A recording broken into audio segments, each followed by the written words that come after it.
ഉയിർപ്പ് നാളിൽ ഏറ്റവും കരഞ്ഞത് മഗ്ദലന മറിയമാണ്.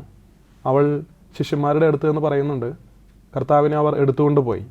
തോട്ടക്കാരനോട് പറയുന്നുണ്ട്, അങ്ങ് അവിടുത്തെ എടുത്തോ. ദൂതന്മാരോട് ചോദിക്കുന്നുണ്ട്, ക്രിസ്തു എവിടെ പോയി. ഇങ്ങനെയുള്ള ചോദ്യങ്ങളൊക്കെ അവൾ ചോദിക്കുന്നുണ്ട്. എന്തുകൊണ്ടാണ് മഗ്ദലന മറിയത്തിന് ഇത്രത്തോളം വലിയൊരു നഷ്ടബോധം ഉള്ളിലുണ്ടായത്?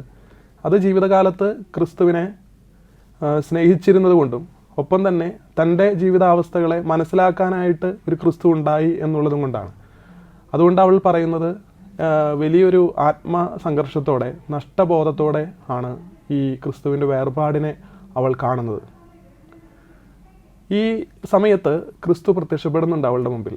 എന്നിട്ട് അവളെ വിളിക്കുകയാണ് മറിയം എന്നുള്ള പേര്. എന്തുകൊണ്ടാണ് ഈ മറിയം എന്നുള്ള പേര് വിളിച്ചപ്പോൾ അവൾക്ക് ക്രിസ്തുവിനെ തിരിച്ചറിയാൻ കഴിഞ്ഞത്? ഒരു പക്ഷേ അവളെ ആ പേര് വേറെ ആരും വിളിക്കാറില്ലായിരിക്കും. അവളുടെ പേര് മറിയം എന്നാണ്. എന്നാൽ മറിയം എന്നുള്ള പേരിലായിരിക്കണമെന്നില്ല അവൾ അറിയപ്പെട്ടിരുന്നത്.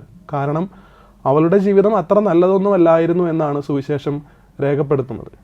എന്നാൽ മറിയം എന്നുള്ള പേര് അവളുടെ ഉള്ളിൽ ആത്മാഭിമാനം ഉണ്ടാക്കുന്ന പേരായിരുന്നു.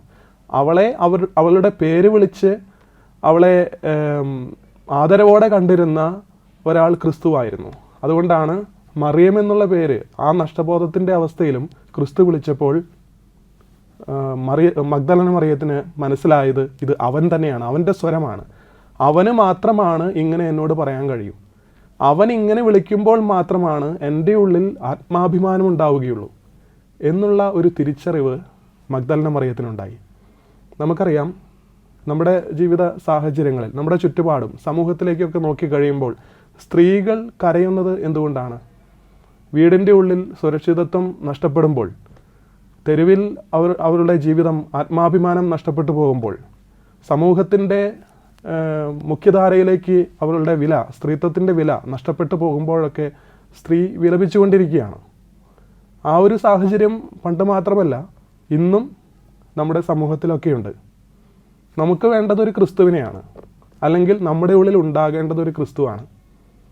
ഒരു ഉയർപ്പിന് ശേഷമുണ്ടാകുന്ന ക്രിസ്തു, സ്ത്രീയെ ആത്മാഭിമാനത്തോടെ കാണുവാനായിട്ട് ശ്രമിച്ച ക്രിസ്തു, അവൻ്റെ വിളിയിൽ അത് കേട്ടുകൊണ്ട് അവളുടെ ഉള്ളിൽ ആത്മാഭിമാനം ഉണ്ടായ ഒരു അവസ്ഥ, ഇങ്ങനെയൊക്കെ ഉണ്ടാവുകയാണെങ്കിൽ തീർച്ചയായിട്ടും നമ്മുടെ ഉള്ളിൽ ഈ ഒരു ക്രിസ്തു അനുഭവം, ഉത്തിതനായിട്ടുള്ള ക്രിസ്തുവിൻ്റെ അനുഭവം അർത്ഥവത്തായിട്ട് തീരും. അതിന് നോമ്പ് കാലം നമ്മളെ സഹായിക്കട്ടെ. നോമ്പിൻ്റെ ഒരു അനുഭവം എന്ന് പറയുന്നത് ഇത്തരത്തിൽ ഞാൻ മറ്റുള്ളവർക്ക് എത്രത്തോളം എനിക്ക് എൻ്റെ ജീവിത സാഹചര്യങ്ങളിൽ ആത്മാഭിമാനം കൊടുക്കുന്ന രീതിയിൽ വളരാൻ കഴിയുമെന്നുള്ളതാണ്. പലപ്പോഴും നമ്മുടെ ചുറ്റുപാടുകളിൽ വ്യക്തിഹത്യകൾ നടത്തുന്ന വ്യക്തികളെ നമുക്ക് കാണാനറിയാം സാധിക്കും. പലപ്പോഴും ചെറിയ കാരണങ്ങളുടെ പേരിൽ, അല്ലെങ്കിൽ ഏതെങ്കിലുമൊക്കെ നേട്ടത്തിൻ്റെ പേരിൽ, അത് രാഷ്ട്രീയമായിട്ടുള്ള കാര്യങ്ങളിൽ ഏർപ്പെടുന്ന വ്യക്തികളായിക്കൊള്ളട്ടെ, മതപരമായിട്ടുള്ള മേഖലകളിലുള്ളവരായിക്കൊള്ളട്ടെ, സാമൂഹ്യ മേഖലകളിലുള്ളവരായിക്കൊള്ളട്ടെ, വാക്കുകൊണ്ട് മുറിപ്പെടുത്തുക, അല്ലെങ്കിൽ ആ വ്യക്തിയെ, ആശയങ്ങൾക്ക് അപ്പുറത്ത് ആ വ്യക്തിയെ മുറിപ്പെടുത്തുക എന്നുള്ളത് ഇന്നത്തെ ഒരു കാലത്തിൻ്റെ പ്രത്യേകതയാണെന്ന് തോന്നുന്നു. അത് സോഷ്യൽ മീഡിയ ഒക്കെ വളർന്നു വന്നപ്പോൾ അത്തരത്തിലുള്ള ഒരുപാട് കാര്യങ്ങൾ നമ്മൾ കാണുകയാണ്. നമുക്ക് ഓർക്കാം, വ്യക്തിത്വത്തെ ഒരാളുടെ വ്യക്തിത്വത്തെ മുറിപ്പെടുത്താതിരിക്കാനായിട്ട് ശ്രമിക്കാം. ചിലപ്പോൾ പറയുന്ന വാക്കുകൾ അത് അവരുടെ ഉള്ളിൽ വേദനയുണ്ടാക്കുന്നതാവാം, ഇല്ലാത്ത കഥകൾ മെനഞ്ഞുണ്ടാക്കുന്നതാവാം. അങ്ങനെ ആത്മാഭിമാനം നഷ്ടപ്പെടുത്തി കളയാനായിട്ട് ഉതകുന്ന വിധത്തിൽ ഒരു വാക്കും എൻ്റെ ഉള്ളിൽ നിന്ന് പുറപ്പെടാതിരിക്കട്ടെ.